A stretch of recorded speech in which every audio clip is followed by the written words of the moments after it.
आता एक मोठी बातमी आहे। संभाजीनगरमध्ये उद्धव ठाकरे भाजपला मोठा धक्का देण्याच्या तयारीत आहेत।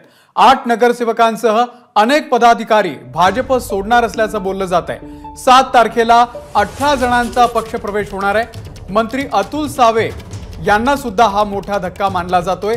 संजय शिरसाट यांच्या अडचणी सुद्धा वाढणार आहेत। नगरसेवकांमध्ये उपमहापौर, स्थायी समितीचे सभापती वगैरे इतर काही पदाधिकारी असल्याचं सुद्धा बोललं जात आहे।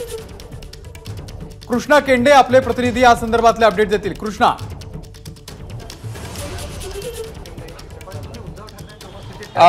मोठा धक्का उद्धव ठाकरे भाजपाला देण्याच्या तयारीत आहेत आणि अनेक नगरसेवक जे आहेत ते या ठिकाणी उद्धव ठाकरेंच्या शिवसेनेमध्ये प्रवेश करणार आहेत, ज्यामध्ये 6 ते 8 नगरसेवकाचा समावेश आहे।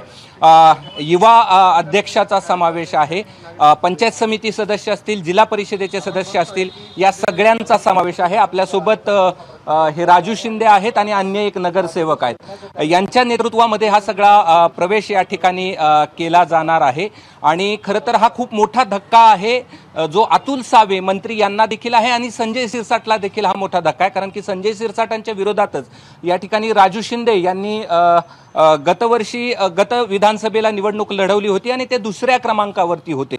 6 ते 8 नगरसेवक एकाच वेळी भाजपाला धक्का देणार आहेत आणि ही खूप मोठी बातमी आहे असं आपल्याला म्हणावं लागेल। राजू शिंदे, तुम्ही का या ठिकाणी भाजपा सोडता आहात आणि काय कारण आहे की तुम्ही स्थायी समितीचे सभापती, उपमहापौर देखील राहिलेला आहात, मात्र आता तुम्ही या ठिकाणी भाजपा सोडण्याचा निर्णय घेतलाय आणि उद्धव ठाकरे सोबत जाण्याचा निर्णय घेतलाय? जनतेचे प्रश्न मांडण्यासाठी किंवा जनतेचे प्रश्न उचलण्यासाठी नागरिकाची आणि कार्यकर्त्याची इच्छा आहे की तुम्ही आता उद्धव बाळासाहेब ठाकरे साहेबांच्या शिवसेनेमध्ये, ओरिजिनल शिवसेनेमध्ये तुम्ही गेलं पाहिजे। आणि तसे भारतीय जनता पार्टी सोडण्याचं कारण म्हणजे अजून मी भारतीय जनता पार्टीमध्ये असा आमचा निर्णय चालला आहे की जायचं आहे म्हणून। आणि भारतीय जनता पार्टी फक्त शिंदे गटाचं काम करण्यासाठीच इथं आता उपलब्ध आहे असं वाटतंय। लोकांना सुद्धा एवढी चांगली परिस्थिती असताना आम्हाला निवडणूक लढताना आली। सर्व भारतीय जनता पार्टीच्या कार्यकर्त्यांनी इतकं मेहनतीनं 2-2.5 वर्षांपासून काम केलं होतं, तरी आमच्याकडून ही लोकसभा त्यांना देण्यात आली, आम्ही त्यांचं काम केलं। परंतु स्थानिक आमदार असतील किंवा खासदार असतील, आमदारांनी एवढं सुद्धा भारतीय जनता पार्टीबद्दल कृतज्ञता व्यक्त नाही केले की भारतीय जनता पार्टीच्या कार्यकर्त्यामुळं आम्हाला पश्चिम विधानसभा। किती नगरसेवक तुम्ही प्रवेश करता आहात परवा दिवशी? किती नगरसेवक प्रवेशाचा विचार चालू आहे? किती नगरसेवक? 5-6 नगरसेवक, 7 नगरसेवक होतील, जिल्हा परिषद सदस्य होतील, काही पदाधिकारी सुद्धा येतील। बरं, तुम्हाला विधानसभाचं पश्चिम मधून आश्वासन देण्यात आलंय उद्धव ठाकरे? नाही, असं नाही आहे। भारतीय जनता पार्टीने फक्त शिंदे गटाचंच काम करायचं की लोकसभेला, विधानसभेला, महापालिकेला। मग भारतीय जनता पार्टी आता शिंदे गटासाठी काम करते असं होत आहे। त्याच्यापेक्षा कार्यकर्त्याचा आग्रह, जनतेचा आग्रह, जनतेचे प्रश्न मांडण्यासाठी मला त्या मतदारसंघातले प्रश्न माहिती आहे। गेल्या 10 वर्षापासून त्या मतदारसंघात मी काम करतोय।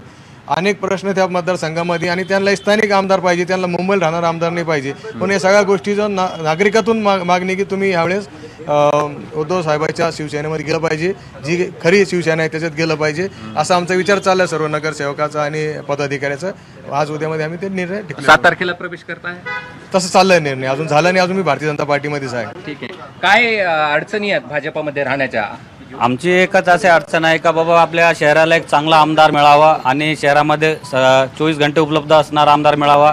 आता पश्चिममध्ये तुम्ही एक बघितलं तर 24 घंटे हा आमदार मुंबईला राहतो। त्याच्याबद्दल सर्व नागरिकांची आणि आमची सगळ्यांची इच्छा आहे का राजूभाऊ शिंदे यांनी उद्धव ठाकरे गटामध्ये प्रवेश करावा आणि नागरिकांना चांगला एक काम द्यावं शहरामध्ये।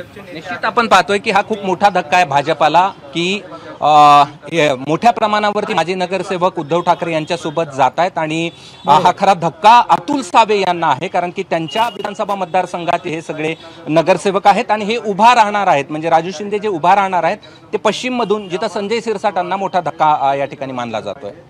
निश्चित या संदर्भातले अपडेट घेत राहू। कृष्णा, धन्यवाद दिलेल्या या संपूर्ण माहितीबद्दल। एबीपी माझा, उघडा डोळे बघा नीट।